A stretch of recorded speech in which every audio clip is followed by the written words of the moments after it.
안녕하십니까. 오늘은 오래간만에 구약에 있는 말씀을 가지고 한번 생각을 해보고자 합니다. 자, 오늘부터 매주는 아닌데 한 달에 한 번 정도씩은 민수기 말씀을 가지고 여러분들과 한번 나누려고 합니다.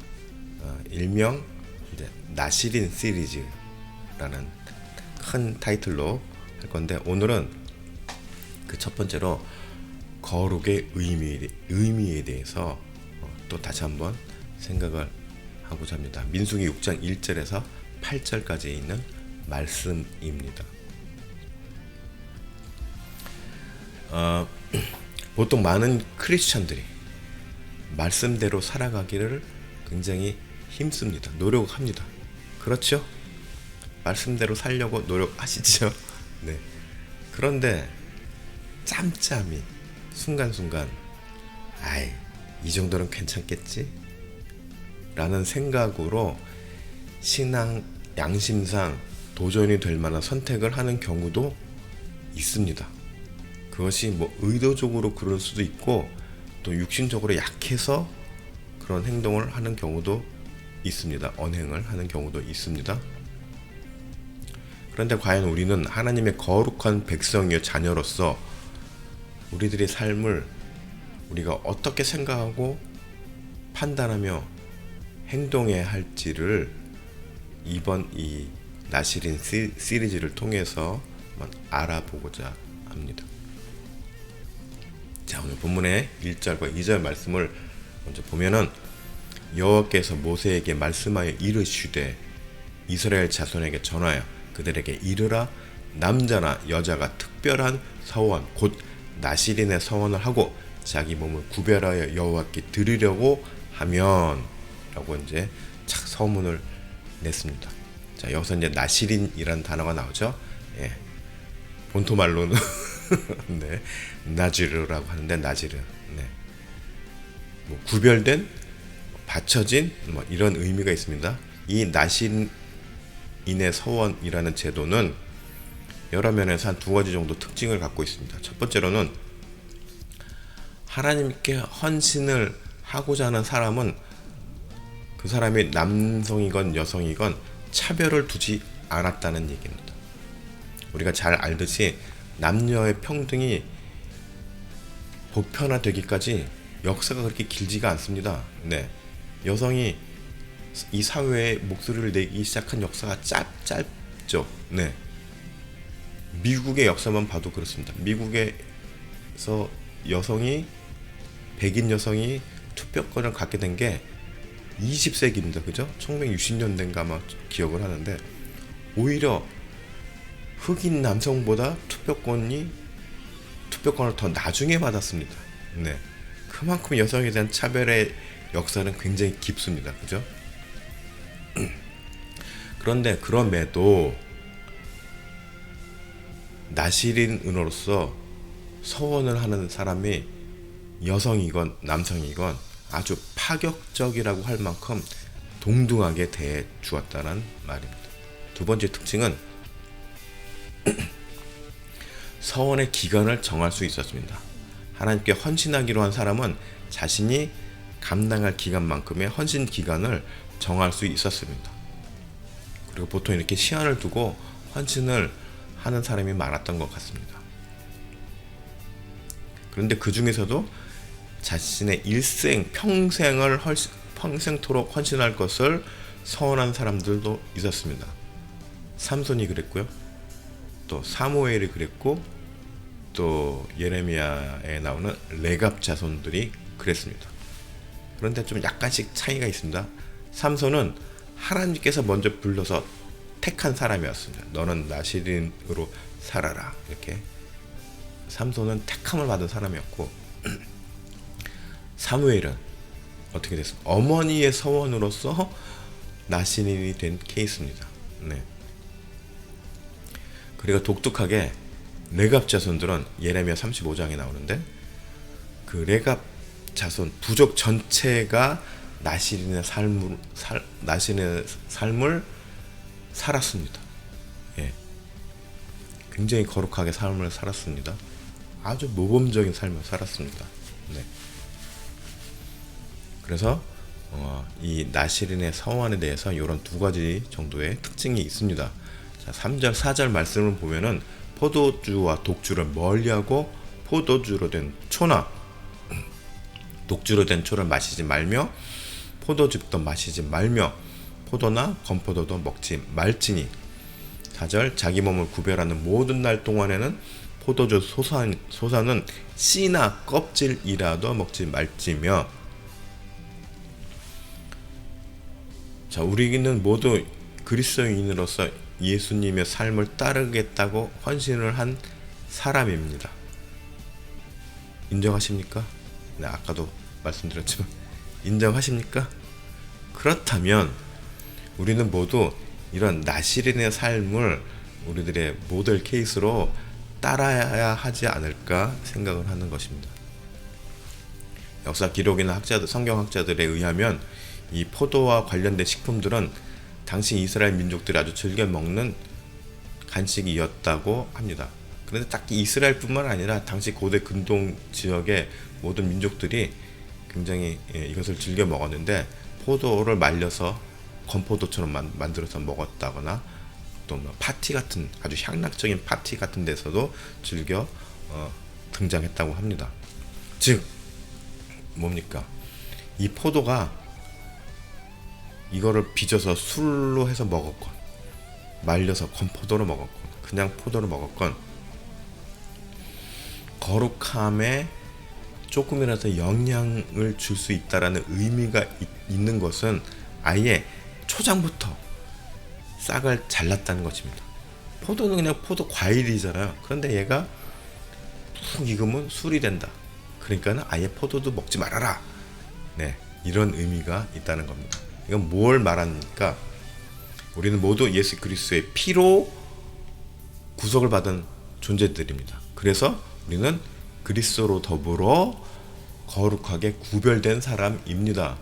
우리는 때로는 착각을 하는데, 우리가 예수님을 믿었기 때문에 나는 거룩한 사람이야 가 아니라 뭡니까? 예수 그리스도의 피로 인해서 우리는 구별되어짐을 받았고, 그래서 거룩하게 그냥 구별된 사람입니다. 우리는 덧입혀진 사람이라는 말입니다. 우리 자체가 스스로가 거룩하게 된 자는 아닙니다. 이거를 잘 혼동하지 않았으면 좋겠는데, 그래서 우리는 늘 그리스도의 거룩함에 대해서 겸손함과 근신함으로 생각하며 처신을 해야 합니다. 그러나 그 가운데 속에서도 또한 자유함도 있습니다. 그래서 사도 바울은 우리가 누군가를 섬기기 위해서는 때로는 모든 것에 자유할 줄 알아야 된다라고도 하였습니다. 그죠? 네. 하지만 또 참 이게 어려워요. 하지만 형제의 시험거리가 되지 않기 위해서도 우리는 때로는 또 조심도 해야 하고, 또 절제할 때는 절제할 줄도 알아야 한다고도 하였습니다. 하여튼 이래저래 우리들의 모든 언행 심사가 정말 지혜롭게 할 것을 요구하고 있는 것입니다. 그리스도인들의 삶은 이렇듯 아주 신중하고도 때로는 무게감 있게 처신을 해야 합니다. 사실 저도 지금 목사라고는 하지만 저 자체도 사실은 그렇게 참 무거운 사람은 아닌데, 네, 굉장히 재밌는 거 좋아하고,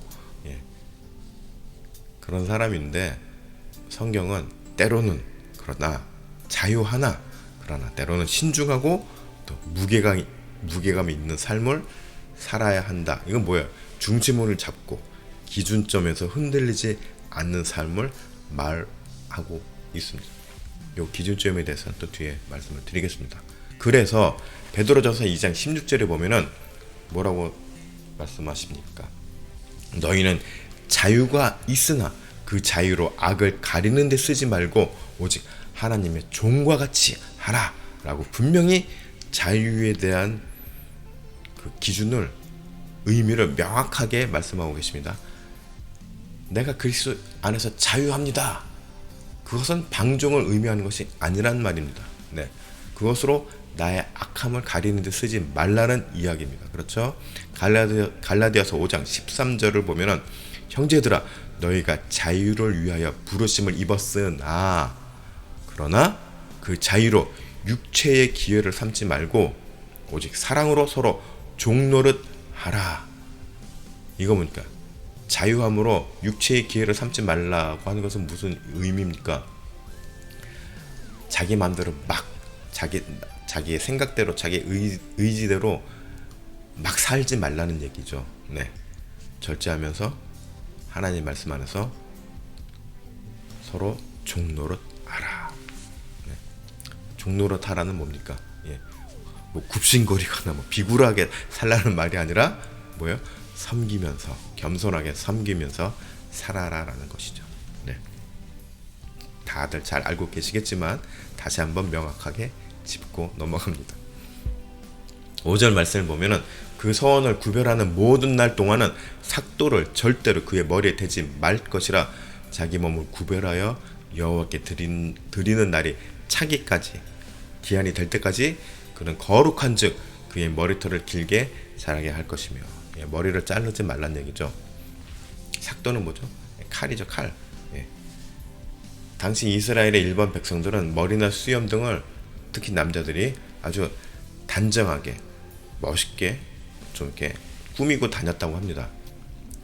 그리고 특히 남자는 이 머리와 머리카락과 이 수염 같은 것이 남자다움의 어떤 상징으로 여겨지기도 하였습니다.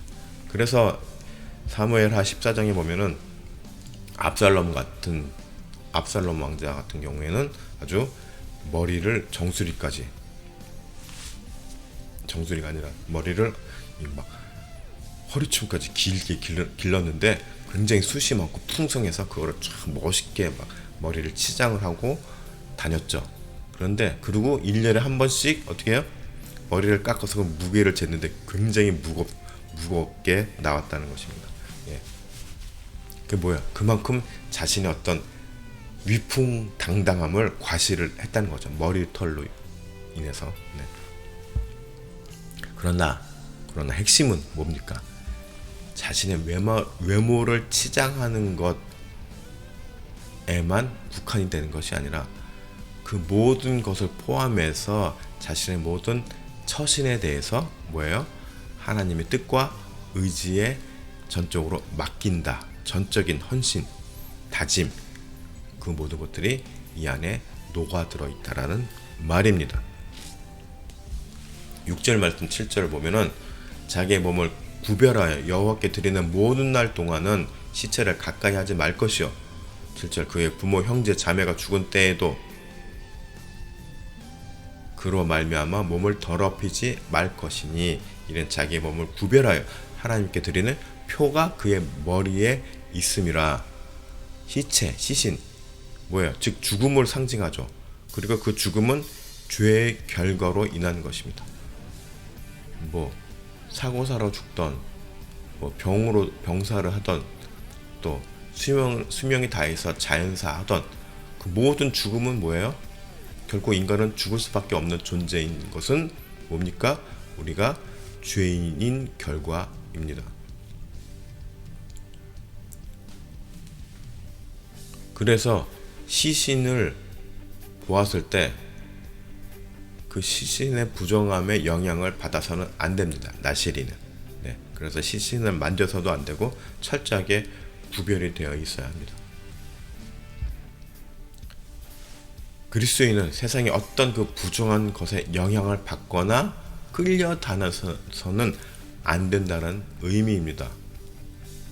그래서 내가 그 부정한 것에 영향을 받지 않으려고 끌려다니지 않으려고 그것을 거부할 때 그로 인해서 내가 사회적으로 또 조직 안에서 어떤 부당함을 당하거나 또 손해를 받는 일이 생길지라도 그것을 끝까지 거부할 줄 알아야 한다는 것입니다.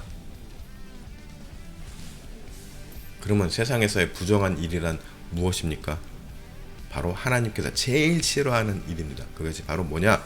연약한 자를, 나보다 힘없는 자를 차별하고 차등이 기대하고 또 그룹에서부터 분리시키고 왕따시키는 거죠. 소외시키는 거, 또 억압하고, 또 그런 모든 것들을 통해서 반사 이익을 취하는 모든 것들을 말합니다. 그 모든 것들을 부정한 일이라고 말을 하고 있습니다. 오늘날 말하면 뭡니까? 갑질 같은 거죠. 대기업이 중소기업에 행하는 갑질, 또 어느 사회적으로 높은 지위에 있는 사람이 일반 사람들을 향해, 힘없는 사람들을 향해서 부리는 갑질, 또 자기의 높은 지위와 지식과 권한과 권력을 가지고 그것을 통해서 얻는 모든 정보들을 갖고 내가 얻는 모든 이익들, 그 모든 것들이 다 부정한 일이라는 말입니다. 그것을 모두 그리스도인들은 거부할 줄 알아야 한다는 것입니다. 우리 그리스도인들은 21세기를 사는 나시린이다 라는 생각을 가져야 합니다.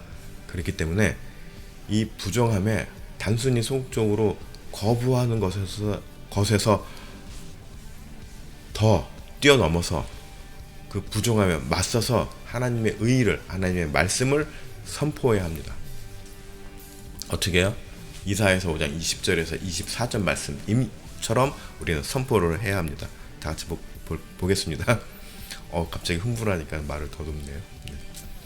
악을 선하다 하며 선을 악하다 하며 흑암으로 광명을 삼으며 광명으로 흑암을 삼으며 쓴 것으로 단 것을 삼으며 단 것으로 쓴 것을 삼는 자들은 화 있을진저, 또 스스로 지혜롭다 하며 스스로 명철하다 하는 자들은 화 있을진저, 또 포도주를 마시기에 용감하며 독주를 빚는 자들은 화 있을진저, 또 뭐 있습니까? 그들은 뇌물로 말미암아 악인을 의롭다 하고 의인에게서 그 공의를 빼앗는도다. 무너져가는 사회 기준이 사라지는 이 사회에서 절대적인 기준을 다시 일으켜 세워서 선포하는 것입니다. 오늘날을 사는, 이 현대를 사는 우리들도 이 말씀을 가지고 선포를 해야 합니다. 말씀을 정리하겠습니다. 8절 말씀을 보면은 자기의 몸을 구별하는 모든 날 동안 그는 여호와께 거룩한 자니라. 우리가 살면서 예수 그리스도를 부인하지 않는 한 우리의 삶의 전부를 하나님의 거룩함으로 채워야 합니다. 그리고 그 거룩함이란 바로 세상의 악함과 구별되는 것이고 분리하는 것입니다. 단순히 구별돼서 그냥 격리된 삶을 사는 것이 아니라 하나님의 거룩한 말씀을 선포하고 외쳐야 하는 사명이 있다라는 말입니다.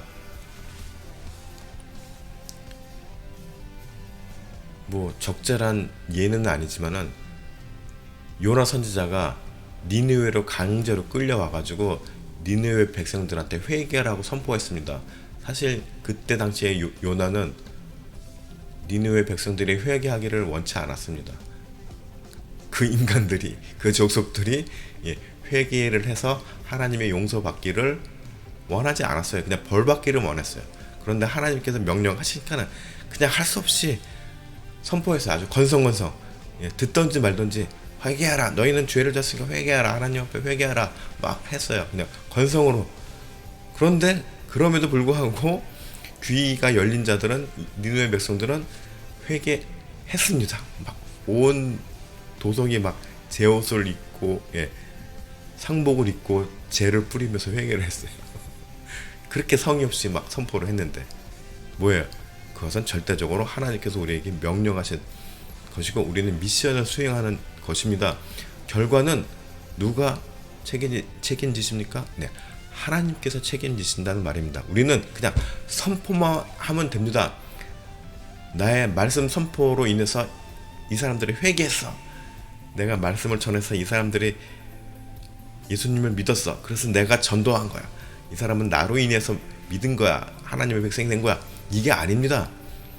내가 전도왕이 된 것이 능력이 있어서 전도왕이 된 게 아닙니다. 그러니까는 전도왕이라는 타이틀도 애초에 성립될 수 없는 거죠. 예, 전적으로 우리는 그저 선포만 하고 기준만 세우는 겁니다. 말씀으로. 그러면은 그 결과는 하나님께서 이루어 가신다는 말입니다. 그리고 그것이 바로 우리의 의무이자 사명입니다. 정리하면 뭡니까? 우리가 말씀을 선포하는 것은 교회 등록 교인을 늘리고자 하는 마케팅도 아니고, 나의 전도 역량을 과시하고자 하는 것도 아닙니다. 전도왕이다 뭐 이런 것도 아닙니다. 이 세상이 죄로 가득했는데 기준마저 무너져가고 있습니다. 그러니까는 기준이 사라지니까는 그것이 죄인지 아닌지도 모릅니다. 상관도 안 합니다. 지금 그러한 세상이 되고 있지 않습니까? 거기에 다시 하나님의 말씀으로 기준을 세워야 된다는 말입니다. 그래서 이 기준을 넘는 것은 말이건 행동이건 모든 것이 다 죄다 라는 것을 알려야 한다는 것입니다. 그런데 문제는 요즘 보면 교회가 먼저 타락하는 곳이 너무 많이 있지요. 그래서 우리는 깨어있는 자들은 이 타락한 교회를 향해서 먼저 외쳐야 됩니다. 회개해라. 교회가 먼저 타락하면 어떡하냐? 기준을 세워야 될 교회가 먼저 무너져가고 있으니 다시 회개하고 돌아서라 라고 우리는 외쳐야 되고, 무릎을 꿇고 겸손하게 주 앞에 울부짖어야 합니다. 교회는 분열을 책동하는 곳이 아닙니다. 교회는 차별의 선동장이 되어서도 안 됩니다. 약한 자들을 품고 이해와 희생과 섬김의 장이 되어야 합니다. 그것이 바로 거룩함이고 그것이 바로 복음입니다. 그리고 그것이 바로 예수님께서 십자가에 달려 돌아가신 이유라는 말입니다. 여러분들 모두 그리스도인의 양심을 갖고 예수 그리스도의 뜨거운 사랑을 가슴에 품으면서 살아가는 21세기의 나시린이 되시기를 축복합니다.